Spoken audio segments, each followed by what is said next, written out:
વ્રત કે ઉપવાસમાં ખાઈ શકાય તેવા સામાના ટેસ્ટી વડા બનાવવા માટે મેં અહીં 1 વાટકો સામો લીધો છે. તેને આપણે મોરૈયો પણ કહીએ છીએ. સૌપ્રથમ આપણે સામાનો લોટ બનાવવાનો છે, તો તેને મિક્સર જારમાં એડ કરી દઈએ. તમે તમારા ઘરમાં જે વાટકો હોય તેનું માપ લઈ શકો છો. હવે તેને ક્રશ કરી લઈએ. તો સામાનો લોટ દળાઈને તૈયાર થઈ ગયો છે. આ લોટને આપણે સહેજ કરકરો રાખવાનો છે.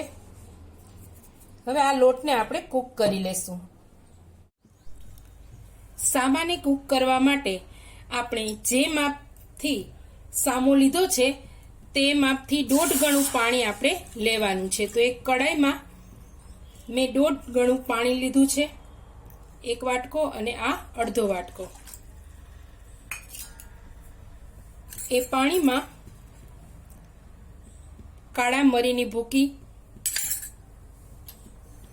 સ્વાદ અનુસાર નિમક અને આપણા વડા સોફ્ટ થાય એટલા માટે 1 નાનો ચમચો તેલ ઉમેરી તેને ચલાવી અને ગરમ થવા દેશું.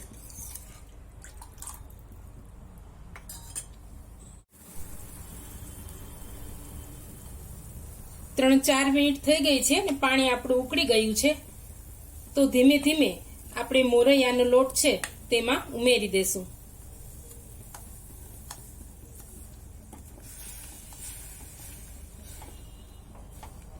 ઉમેરતા જવાનું અને ચલાવતા જવાનું છે.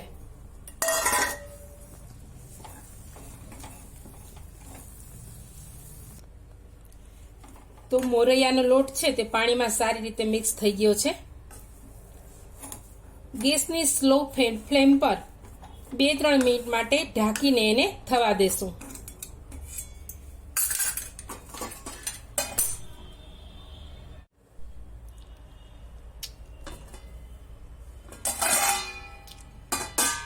સામાનો લોટ છે તે કૂક થઈ ગયો છે. ગેસની ફ્લેમ બંધ કરી દેશું અને લોટને એક મિક્સર બાઉલમાં આપણે લઈ લેશું.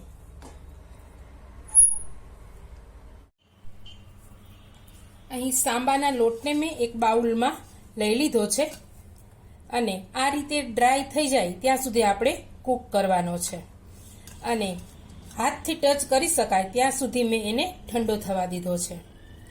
હવે લોટમાં બાઇડિંગ માટે ઉમેરવા માટે મેં અહીં પહેલેથી જ 2 બટેટાને બાફી અને તેની છાલ દૂર કરી અને તૈયાર કરી લીધા છે. આ બટેટાને મીડિયમ હોલવાળી ખમણી વડે આપણે લોટમાં ખમણી લેશું. ખમણવાથી બટેટા છે તે લોટમાં સારી રીતે મિક્સ થઈ જાય છે.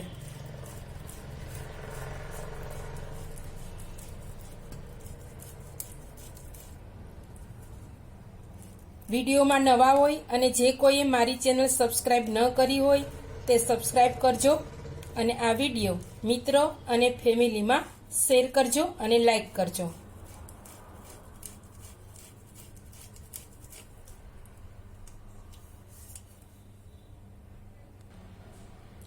બટેટા ખમણાઈ ગયા છે. હવે તેમાં ઉમેરવા માટે મેં અહીં પહેલેથી જ સિંગદાણાને રોસ્ટ કરી તેના ફોતરા દૂર કરી અને અધ કચરા તેને ક્રશ કરી લીધા હતા. તે અડધી વાટકી ઉમેરીશું. તેનાથી વડામાં ખૂબ જ સરસ સ્વાદ આવે છે.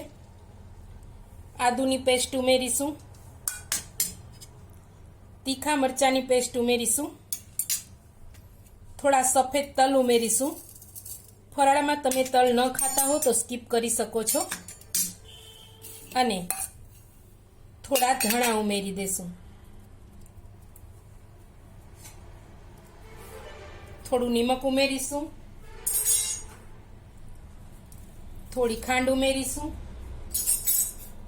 અને લીંબુનો રસ પણ ઉમેરી દેશું. હવે આ બધું છે તે હાથ વડે આપણે મિક્સ કરી લેશું.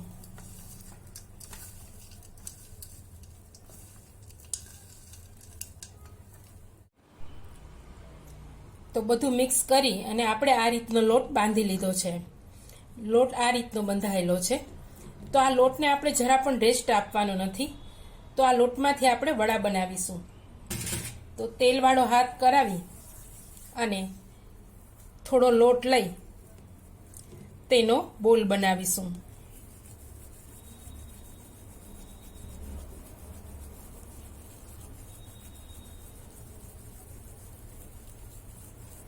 આ રીતે બોલ બનાવી અને હથેળીમાં રાખી પ્રેસ કરવાનો છે અને તેને આ રીતે સેજ થેપવાનો છે. આ રીતે થેપી લેશું એટલે વડા છે તે આ રીતે કિનારીથી પતલા અને વચ્ચેથી જાડા તૈયાર થશે. બધા લોટના આ રીતે આપણે વડા તૈયાર કરી લેશું.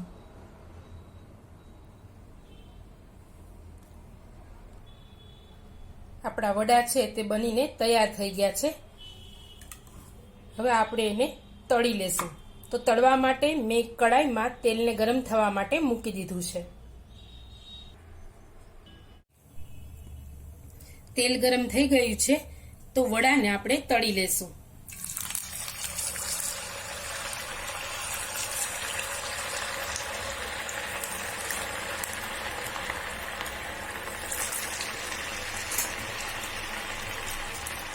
તળતી વખતે ગેસની ફ્લેમ છે તે મીડિયમ રાખવાની છે. જો હાઈ રાખશું તો વડા તળાઈ તો જશે પણ અંદરથી તે કાચા રહેશે, અને જો સ્લો રાખશું તો વડા છે એ તેલ શોષી જશે.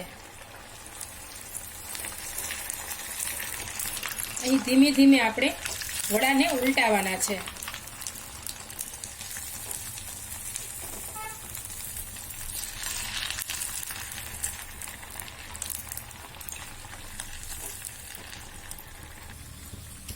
અહીં વડાનો કલર છે તે ગોલ્ડન બ્રાઉન થઈ ગયો છે. વડા તળાઈ ગયા છે. આપણે તેને એક ડીશમાં લઈ લેશું.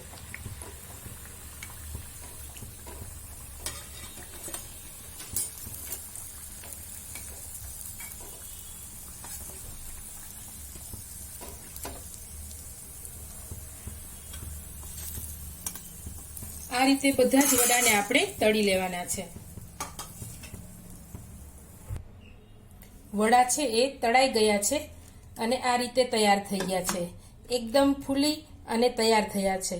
બહારથી ક્રિસ્પી અને અંદરથી પોચા એવા વડા તૈયાર થઈ ગયા છે.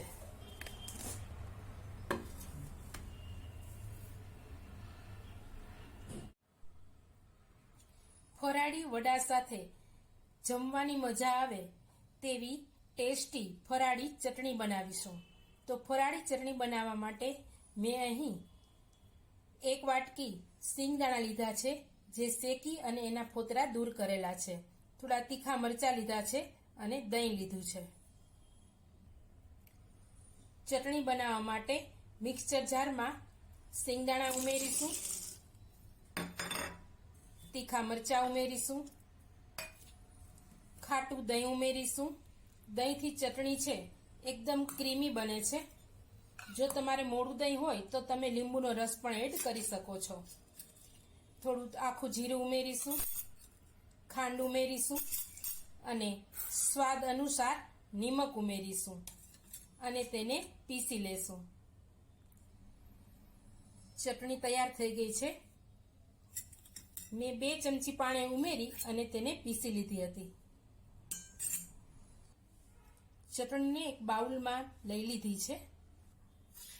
ચટણીનો સ્વાદ વધારવા માટે એમાં આપણે તેલ ગરમ કરી અને તડકો કરીશું.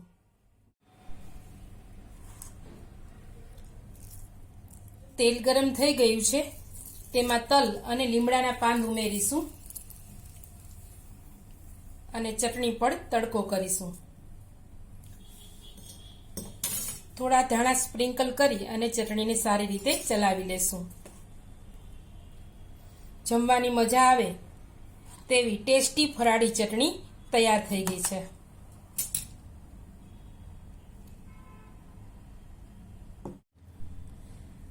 ટેસ્ટી ફરાળી સામા વડાને આપણે ચટણી સાથે સર્વ કરીશું. તો તૈયાર છે ફરાળી સામા વડા અને ફરાળી ચટણી. ખાવામાં ખૂબ જ ટેસ્ટી લાગે છે. ઉપરથી ક્રિસ્પી અને અંદરથી પોચા આ વડા ખૂબ જ સરસ લાગે છે.